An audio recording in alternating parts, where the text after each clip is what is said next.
my dear friends, and welcome back to another Star Wars news update. In today's video, we have a lot to get through. We're going to be talking about The Mandalorian Season 3, a brand new look at the Andor series, but first of all, we begin with some very disappointing news. The Knights of the Old Republic remake has been delayed indefinitely. This happens way too often at Lucasfilm. They overpromise, they get us all excited way too early, and then the project never gets made. This story broke last night. Let's dive into it. According to a report from Bloomberg by Jason Schreier, the highly anticipated Knights of the Old Republic remake has been indefinitely delayed, and this comes after a studio shakeup at Aspire Media. It's been reported that Aspire fired their art director and design director on the game, and so following these events, the video game studio has informed their employees that development on the title has been paused as they look for new contracts and development opportunities. We've seen the same thing happen with Star Wars Eclipse, and numerous other recent projects at Lucasfilm, both in the gaming sector and also for their movies. Now back in May, Aspire Media bought on Saber Interactive to help develop the title, but according to that report, some at Aspire Media believe that Saber Interactive may now take over development entirely due to recent events. According to Bespin Bulletin, due to the current circumstances, developers on the game say that a 2025 release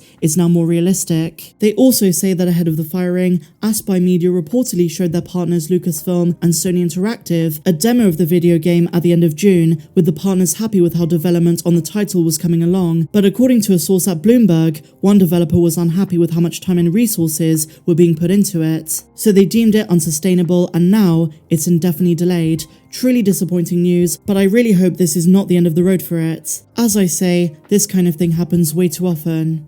And so now, my dear Mandalorians, let's talk about the Andor series. In a new interview with Total Film, Diego Luna is teased that we're not going to believe what he's eventually capable of in Rogue One, so he's hinting at a very different kind of Cassian at this early stage. We also have a new still for the show, but I will come onto that a bit later. So they say, Rogue One was the first of the Star Wars anthology films. Gareth Edwards' epic told the story of a small group of rebels that defied an empire and stole the plans for the enemy's ultimate weapon, the Death Star. Now comes the spin-off to the spin-off, a Disney Plus series that delves into the origins of Diego Luna's breakout character, Cassian Andor.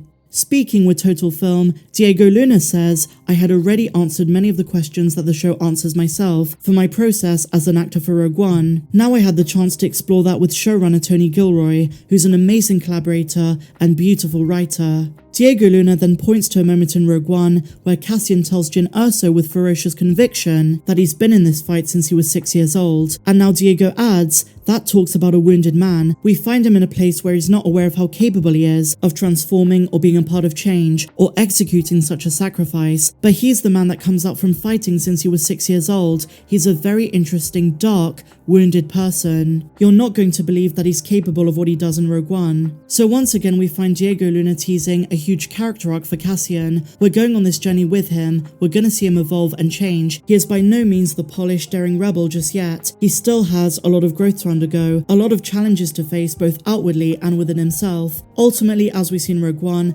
Andor does learn strength and bravery through his experiences, but he's not perfect. It's just as Confucius said, it's better to be a diamond with a flaw than a pebble without.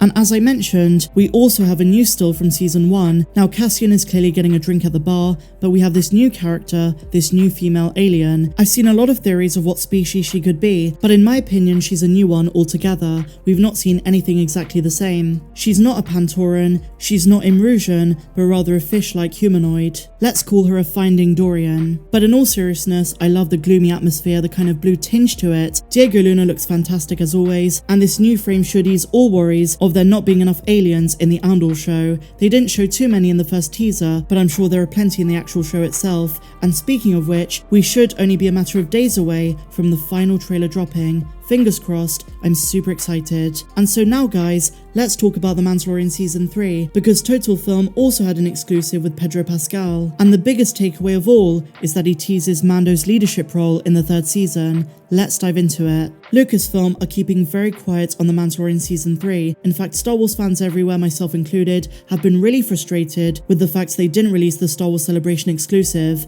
It's still not been unveiled online. Of course, many Star Wars fans who were there filmed it, and we have seen the leaked footage. I broke it down on my channel. Games Radar says that Total Film were on the scene, they saw the footage for themselves, and had a few questions for Pedro Pascal. On the subject of Djarin having the Darksaber, this is what Pedro said. If he's stepping into a leadership position, he's reluctant to do so. I don't think there's anything more interesting than a character being forced into discovering what they're capable of and who they are. That part has been really fun. Also, from my point of view, there's so many searchable ways to find the tonality of that. I just try to achieve the subtleties of that kind of character development.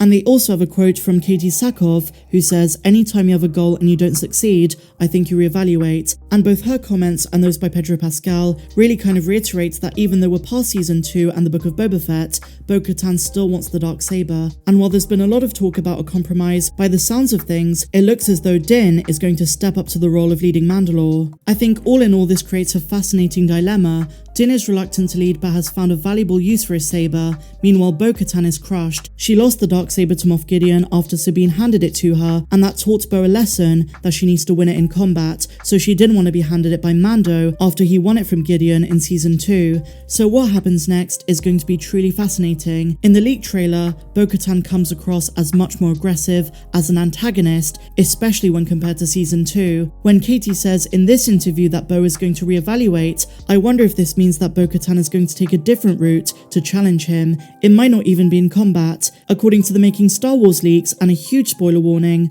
by the end of the season, Bo-Katan does become the Mandalore, and in my opinion that has nothing to do with the Darksaber and more to do with something of higher value to Mandalorian culture, notably the rumour that she's going to defeat the Mythosaur and acquire Mythosaur Mandalorian armour. Months and months ago now, I did actually say this in a theory, that the Darksaber is not the only Mandalorian relic of importance. There's the Golden Mask of Mandalore, and also as the armor teased in the Book of Boba Fett, the legend of the Mythosaur, a creature that is said to have been ridden by the ancestors of the planet. If Bo-Katan can prove her worth and tame it, or maybe even defeat it, it could be deemed that she's a more appropriate leader. Let's wait and see. But this interview does open up a lot of possibilities and questions. I've always been in the camp of Sabine Wren eventually leading Mandalore, but who knows, maybe it is Din's calling. What do you guys think? Let me know who your candidate to rule Mandalore is, and what do you think of this and everything else we spoke about in today's video. How do you feel about KOTOR being indefinitely delayed? Are you excited for Andor 1 month out? And what do you make of Pedro and Katee's comments for The Mandalorian Season 3?